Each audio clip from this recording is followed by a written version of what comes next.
Sa headlines kan mga barata, Naga City Fire Central Station asin kaso Recodos, parehong nangangapudan in tamang paggamit ka mga Christmas lights. Duwang bagong satellite market sa Upper Barangay kang Naga, imamanihar mo na kan Market, Enterprise and Promotion Office. Call center agent arestado sa anti-drug by bust operation kang Naga City Police Office. 10 opisyal kang PNP Bicol na promote sa ranggong Police Lieutenant Colonel. Diyos marhay na hapon, ako si Mark Mendoza, ang saindong tagapaghatod bareta. Paglikay sa kasuluan kaparehong mensahe kan Kasureko 2 asin kang Naga City Fire Central Station ngunya nasibot ang gabos sa pag-andam kan kapaskuhan asin pagsabat sa bagong taon. Ang detalles aramon ta sa report ni Melvin Machado. Say baga ang mahabo na may liwanag ang satuya mga harong, liwanag na rakan mga Christmas light asin gikan sa mga parol. Alagad ang makanos kung ang liwanag hali na sa kalayo ng pinagpunan, iyo ang napabayaan na Christmas light. Suli kay ni, bagkatuwang ang Naga City Fire Central Station asin ang kaso Recodos sa pangapudan sa publiko na maging malikay sa sainda mga pailaw. Si Fire Officer Juan Gilbert Francisco kang Naga City Fire Central Station nagpagirumdum na saro sa mga kausa ning kasulo, iyo ang napapabayaan na Christmas lights kung kaya dapat ining halion sa pagkakasaksak kung matururog na. Safety tips ko lang yun na paabot na Pasko, magayonon ang harong na may Christmas light na nag-iilaw-ilaw. Pero ang ano ko lang, bilin ko lang sa Indo na dai paglingawan na nakasaksak ang sakoto yung Christmas light para maiwasan ang pagkasulo. Saro man ang Christmas light na nagkakausan ng pagkasulo, araw kaya na nalilingawan na nakasaksak. Sa lado kang kaso Recodos, nagpatanid man si Renner Bukay, ang tagapagtaram kang kooperatiba na ipasiguro ang nababakal na Christmas light sa dapat bakong substandard, asin ibitaran ang octopus connection sa mga harong. Saro kaya sa tigihiling tang nagiging kausa kang kasulo, itong mga overloaded ng mga saksakan, may mga octopus connection na kung sain, although si Kasureko kaya limitado ang samoyang access sa laog kang harong, pero ang source kang kuryente halik sa satuyang kooperatiba. Kaya siguro ang pangapudan mi, siguraduhon ta lang na itong mga tigbabakal tang mga pailaw sa satuyang mga harong standard, de bali ng medyo mahal, basta nagsusunod duman sa standard na paggamit ng kuryente. Kung dahi man talaga maibitaran, o kaya dahi man maibitaran na magbakal kita kay itong mga barato, limitado ang oras kang paggamit. Ano po? Ang duwang ahensang ini ang parehong naglalaom na maging matuninong ang bilog na pag-obserbar kang Pasko asiman bagong taon. Para sa GNN TV48 Naga, Melvin Machado, Newsway. Mientras tanto, sarong truck na yaon sa laogan sarong compound sa Barangay Concepcion Grande ang nasulo. Asing pinagrespondihan kan suugmang udto ang Naga City Fire Central Station matapos na iapod subot ini sa Saindakan Central Communication Center.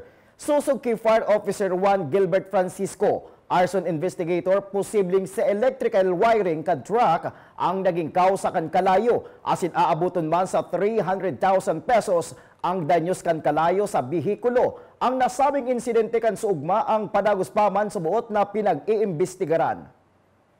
Alas 12 udto, nag-apod sa tuya ang City Hall, ang Kumsin na may kasulo duman sa nasabing lugar sa duman ngani sa Del Rosario. Dagos man dagdalagan ang satuyang first responder na Engine 6 din nakaabot man tulos duman, pero pag abot duman is dakulaw na ang sulo, kumbaga puligatid na ang payokang truck. Kaya naggibo man sinda ning first aid, itong nagbuga man sinda ning Fire X, naggamit man siya ng Fire X, pero dahil na kinaya dakulaw na si kalayo. Kaya habang nagpa-firefight nga ni, sabi istorya kato ni Benson na habang nag-apod na siya sa naghagad na siya ng tabang sa tuyang opisina. Sa iba pang bareta, PNP Minalabak preparado na ang pagtaonin seguridad pag-abot kan simbang gabi sa masunod na mga simana ngunya na bulan. Ang detalles aramon ta sa report ni Jerome Breeze. Preparado naman ngunyan ang PNP Minalabak sa pagbabantay sa mga simbahan sa Minalabak pag-abot kan simbang gabi ngunyan nakapaskuhan. Sigon kay Police Major Ronald Brugada, tuninong man permi kada taon na pag minaabot ang simbang gabi ngunyan na Disyembre, alagad nakalatag sa sendang security preparations para masyerto ang seguridad kan masimba ng mga taga Minalabak. Simbang gabi, ano na yan, igawa na kaming security plan dyan. Maray ko digdita ang simbang gabi dito ninong man, haranisan ang samuyang simbahan, saka nagkakapira sa naman digdiyo ang darakulang simbahan na nagkondak ning simbang gabi. So kayang anuhan yan, patrolyan plus visibility, and pigiling mi pa man, saka sa mga previous na nakaaging mga taon, may kaming mga recorded na incidents pag abot kani yung may mga simbang gabi. Ang Minalabak igwanin apat na simbahan na babantayan kan PNP pagabot kan simbang gabi ngunyan nakapaskuhan. Para sa GNN-TV 48 Naga, Jerome Breeze, Newsbreak. Padagos pa sa mga bareta, pinanginota ni Police Brigadier General Rudolph Dimas ang pagpapailaw kan Christmas light asin mga parol sa laog kan Campo Simeon Ola duman sa syudad nin Legazpi kan Subangi. Ang nasabing aktibidad ang sarong paagi para ipahiling ang pakikisumaro kan PNP sa pagsilibrar kan kapaskuhan asin simbolo subuot nin pagiging pusog asin pagkakasararo sa tahaw kan mga pinag-aagiang durante kan pandemya asin mga personal na problema. Padagos pa sa mga bareta, Barangay Agri-Fair ginibungon yan sa Concepcion Grande, Syudad ning Naga. Aramon ta ang kumpletong detalye sa report ni Jerome Breeze. Katakot kan papaabuton na piyesta sa Barangay Concepcion na Grande Naga City, ginigibuman ang Barangay Agri-Fair sa mismo nga barangay na kung saan na mahiling ang mga panindang gulay asin prutas digdi. Sigun kikagawad Grace Navia kana Komite na Agrikultura, madura na sambitan ng programa hasta pet sa 8 kan Disyembre. Inot na inot po, inot pong samuyang activity po sa maabot pong kapestahan, yan pong December 8. Ito po kaming 1 week activity po sa samuyang barangay, sa Barangay Concepcion Grande. Nagpuan po kami kasugma Pitsa 1 para po naman sa fun run, opening activity niyo po, ngunyan na maabot na piyesta. Ikaw po kami agri, sa barangay agri. I-invite niyo po sa mga paratinda po, sa may mga tanong na gulay, na mag-display po sila ng paninda, dyan po sa muya pong matubang barangay. Ini po kasugma, sundo po sa December 8. Ang magiging ganansya mapapasiring sa pondokan barangay tangani nga magamit sa iba pang proyekto sa irarom kan sa iyang komitiba. Ang income po kayang battle na mababagal po, magiging pondo po kang solid waste, kang committee ko po. Para sa GNN-TV 48 Naga, Jerome Breeze, Newsbreak. Sa pagbabalik kan Newsbreak, call center agent arestado sa pagpabakal ng illegal na droga, iyan asin iba pang mga bareta sa pagwelta kang GNN TV 48 Naga Newsbreak.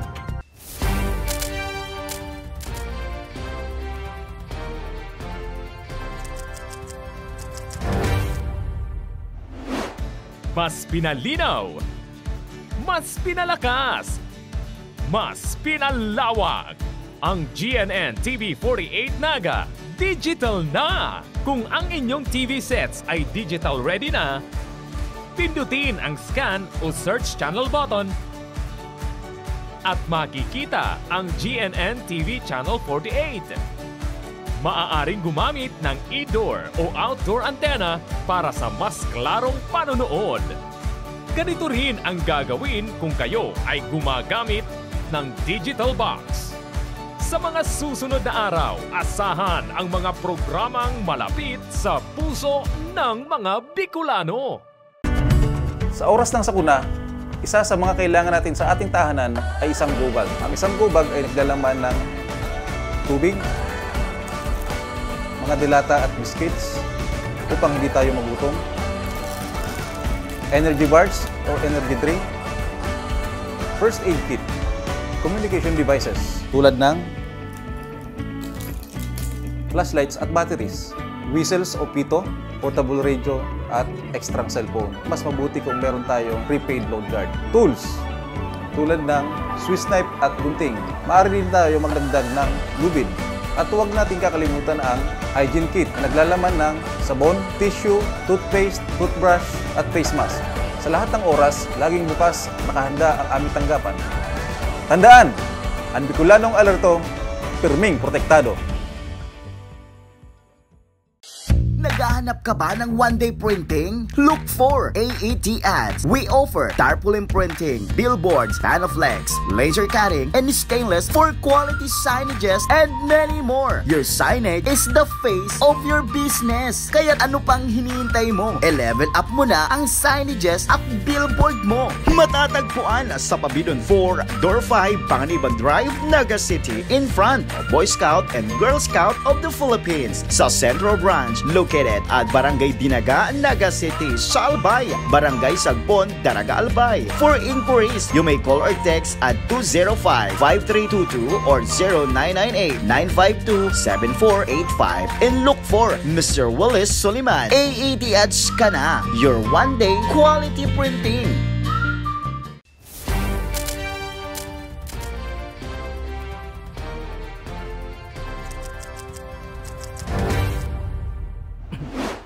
Padagos pa sa mga bareta, duwang satellite market kan Naga nayaon sa Upper Barangay, iminama ni Harmo na kan Market Enterprise and Promotion Office. Ang detalles, aramon ta sa report ni Melvin Machado.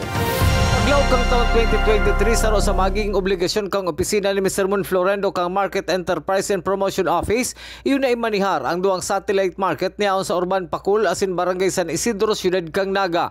Susuki Mepo Headman Florendo, ini man subot sinaging urulay ninda kan mga opisyal kan barangay. Pwede ining magdurar ning 6 na bulan hasta sarong taon bago ipasa sa barangay ang pagpapalakaw kaini. Base po sa urulay ni nagpaisi sa muyang barangay officials na City Hall na muna umepo ang magpadalagan initially for the first 6 months or 1 year, and then later ito to over may management sa saida dahil lugar rinda mas marami na sila magmanehan. Siniguro man ni Mr. Mon Florendo na magiging balanse ang operation kan nasabing satellite market kang Naga. Ini ang magiging salit na bersyon kang Naga City People's Mall. Asin para mamatean ang ibang serbisyo niyaon sa Naga City People's Mall sa barangay, may schedule subot na hahamanon para magdayo sa satellite market. Ang ibang paratyenda hali sa merkado publiko kang Naga. Ang hinihiling ni ang ideal setup na iyo na ining satellite markets garo salit na People's Mall.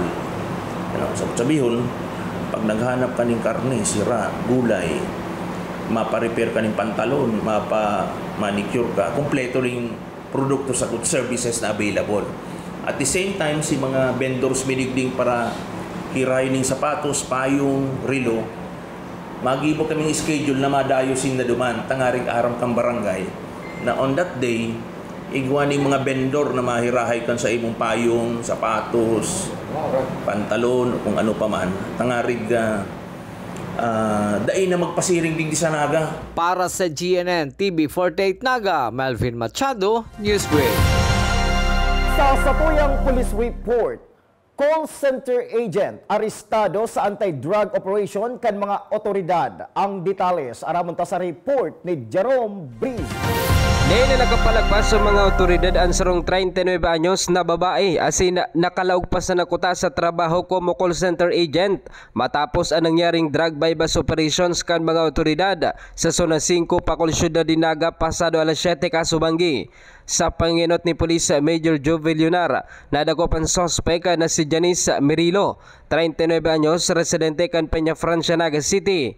Na-recover sa suspect ang 7 plastic sachet na may log din pinagtutubudan shabu kabali na drug bypass item.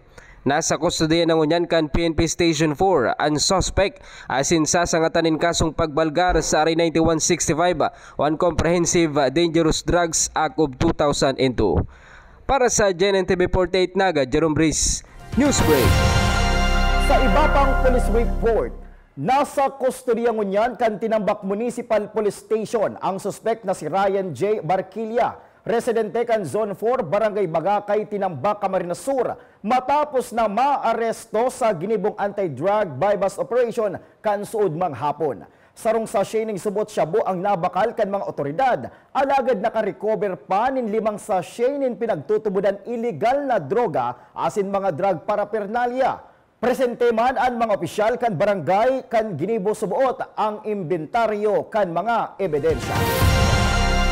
Sa iba pang bareta, 10 bagong Police Lieutenant Colonel ang napromote sa saindang ranggo asin mismo si PNP Regional Director Rudolph Dimas ang naging presiding officer sa ginibong programa kan Suodma. Sa Naga City Police Office, na-promote man sinda Police Lieutenant Colonel Gary Mangente, asin Police Lieutenant Colonel Siriaco Passer Jr. Mantang sa Camarines Sur Police Provincial Office man, na-promote man si Police Lieutenant Colonel John King Kalipay. Daiman subuot maapektaran ang saindang presenteng posisyon, huli tatama ang saindang ranggo.